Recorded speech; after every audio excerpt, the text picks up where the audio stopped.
Naquela noite, o silêncio pesava como culpa antiga. As estrelas pareciam observar cada passo escondido, enquanto o medo atravessava Israel sem tocar trombetas. Algo proibido estava prestes a acontecer, e o céu não daria respostas fáceis a quem ousasse cruzar esse limite. Saul já não dormia. O rei que um dia ouvira a voz de Deus com clareza, agora só encontrava eco e ausência. Nenhum sonho, nenhum profeta, nenhum sinal.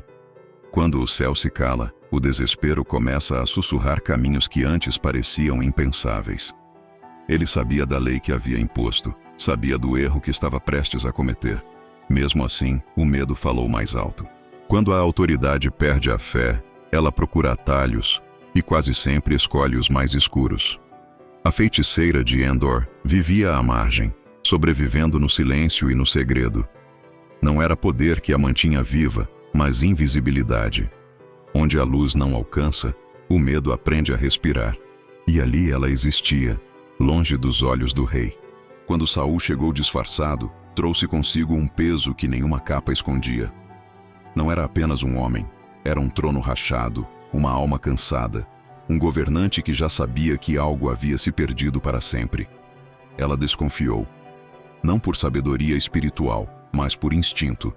O reino havia caçado os seus iguais, e agora alguém pedia exatamente aquilo que fora condenado. O perigo estava em todos os lados, inclusive na palavra sim. Saul jurou proteção, mas juramentos feitos no desespero raramente sustentam a verdade. A feiticeira sentiu o ar mudar, como se algo antigo tivesse sido acordado sem permissão, e mesmo assim decidiu prosseguir. O pedido foi simples e terrível: trazer Samuel. O nome caiu no chão como pedra. Não era qualquer espírito, não era qualquer morto.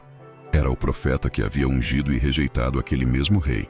Quando o ritual começou, não houve espetáculo, apenas tensão. Não havia controle, apenas abertura.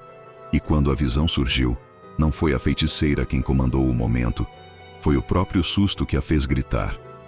Ela viu o que não esperava ver. Não algo moldado por engano, mas uma presença que atravessou o limite com autoridade. Samuel não veio convocado por feitiço, veio permitido por Deus, e isso mudou tudo. A voz que se levantou não trouxe consolo, não havia carinho, nem esperança. Samuel não apareceu para negociar o futuro, mas para confirmar o fim. Quando a verdade chega tarde, ela costuma chegar dura. Saul caiu. O rei que buscara respostas encontrou sentença. O profeta não mudou o que já havia sido decidido, apenas revelou que o caminho tomado já tinha um destino traçado. Samuel falou de desobediência, de orgulho, de escolhas feitas quando ainda havia tempo. Cada palavra era uma lembrança do que Saul poderia ter sido e nunca mais seria. O passado tornou-se peso insuportável. A feiticeira observava em silêncio, consciente de que aquilo ultrapassava tudo o que já experimentara. Ela não controlava a cena, não entendia o alcance, apenas assistia ao colapso de um homem diante da verdade. Quando a visão cessou, não houve vitória espiritual. Houve apenas cansaço. Saul permaneceu no chão, sem forças, não pelo medo do sobrenatural, mas pela certeza de que o amanhã não lhe pertencia mais. A mulher preparou alimento, não por compaixão profunda, mas por humanidade simples. Às vezes, quem vive nas sombras reconhece a fragilidade com mais facilidade do que quem vive no poder. Saul comeu, levantou-se e partiu antes do amanhecer. Não havia plano, apenas resignação. Quando alguém busca respostas fora de Deus, normalmente encontra apenas a confirmação do vazio. A feiticeira voltou ao silêncio.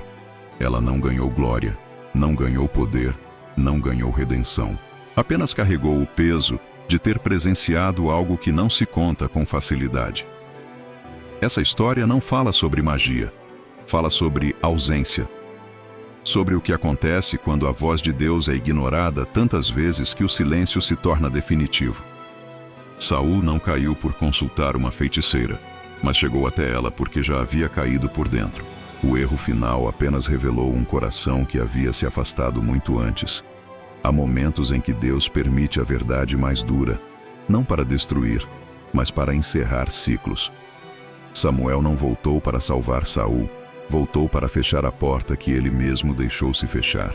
A feiticeira viu Samuel, mas foi Saul quem se viu com clareza pela primeira vez. E essa visão foi mais assustadora do que qualquer espírito poderia ser. Essa cena atravessa o tempo porque nos lembra que buscar atalhos espirituais nunca substitui a obediência. O sagrado não se manipula, não se força, não se convoca por desespero. Quando o céu se cala, talvez seja um convite ao arrependimento, não à fuga. Saul escolheu fugir e encontrou apenas confirmação de sua perda. A pergunta que fica não é sobre a feiticeira, mas sobre o rei. Até onde alguém vai quando já não suporta o silêncio de Deus?